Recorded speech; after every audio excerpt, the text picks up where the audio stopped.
To put on a medical mask, first wash your hands with soap and water or hand sanitizer.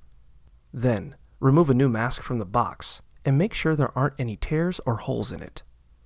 Locate the top edge of the mask, which is the stiff, bendable edge that can be molded to fit your nose.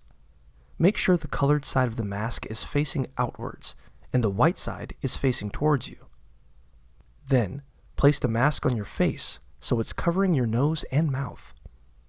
If the mask has 2 ear loops on either side of it, wrap these around your ears to hold the mask in place.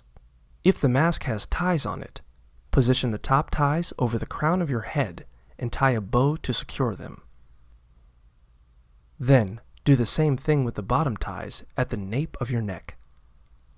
For a mask with bands, pull the top band over your head so it rests on the crown of your head. Then, pull the bottom band over your head so it rests on the nape of your neck. Mold the stiff edge at the top of the mask to your nose, and pull the bottom of the mask down so it's covering your mouth and chin.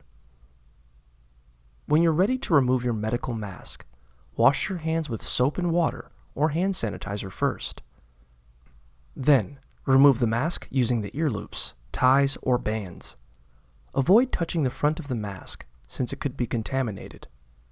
Finally, throw the used mask in the trash can and wash your hands one more time.